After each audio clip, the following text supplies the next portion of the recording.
Hello friends, അസ്സലാമു അലൈക്കും.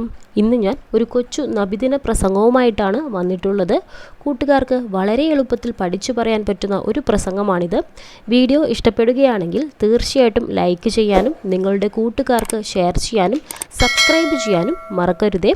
അപ്പോൾ പെട്ടെന്ന് തന്നെ നമുക്ക് പ്രസംഗം നോക്കാം. ബഹുമാനം നിറഞ്ഞ ഉസ്താദുമാരെ, രക്ഷിതാക്കളെ, എൻ്റെ പ്രിയപ്പെട്ട കൂട്ടുകാരെ, അസ്സലാമു അലൈക്കും.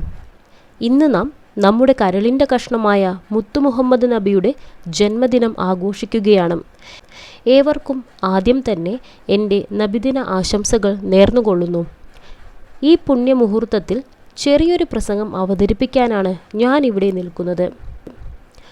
AD 570 മക്കയിലാണ് നമ്മുടെ മുത്തു മുഹമ്മദ് നബി ജനിച്ചത്. ഹിജ്റ വർഷപ്രകാരം റബിയുൽ അവ്വൽ മാസം 12-നാണ് നമ്മുടെ പ്രവാചകൻ്റെ ജനനം.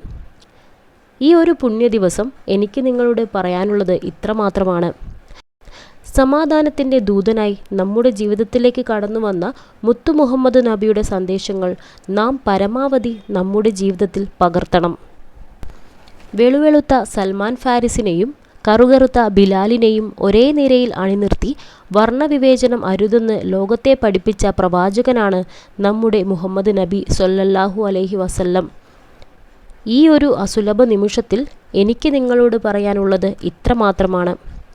നമ്മുടെ കരളിൻ്റെ കഷ്ണമായ മുത്തുനബിയെ നാം നമ്മുടെ സ്വന്തം ശരീരത്തെക്കാളും മാതാപിതാക്കളെക്കാളും സന്താനങ്ങളെക്കാളും മറ്റെല്ലാത്തിനേക്കാളും സ്നേഹിച്ചില്ലെങ്കിൽ നമ്മുടെ ഈമാൻ പൂർണ്ണമാവില്ല. അതുകൊണ്ട് നമ്മുടെ ഖൽബിൽ നാം എപ്പോഴും മദീന രാജകുമാരനെ സ്നേഹിക്കുക. ഒരിക്കൽ കൂടി ഏവർക്കും നബിദിന ആശംസകൾ നേർന്നുകൊള്ളുന്നു. അസ്സലാമു അലൈക്കും വറഹ്മത്തുള്ളാഹി. കൂട്ടുകാരെ, ഈ ഒരു പ്രസംഗം നിങ്ങൾക്കെല്ലാവർക്കും ഉപകാരപ്പെടുമെന്ന് ഞാൻ കരുതുന്നു. നബിദിനവുമായി ബന്ധപ്പെട്ട കൂടുതൽ വീഡിയോസ് നമ്മുടെ ചാനലിൽ അപ്ലോഡ് ചെയ്തിട്ടുണ്ട്. ഈ ഒരു വീഡിയോ നിങ്ങൾക്ക് ഇഷ്ടപ്പെട്ടിട്ടുണ്ടെങ്കിൽ നിങ്ങളുടെ കൂട്ടുകാരിലേക്കും ഇത് ഷെയർ ചെയ്ത് കൊടുക്കുക. കൂടുതൽ വീഡിയോസുമായി നമുക്ക് വീണ്ടും കാണാം. Thank you for watching.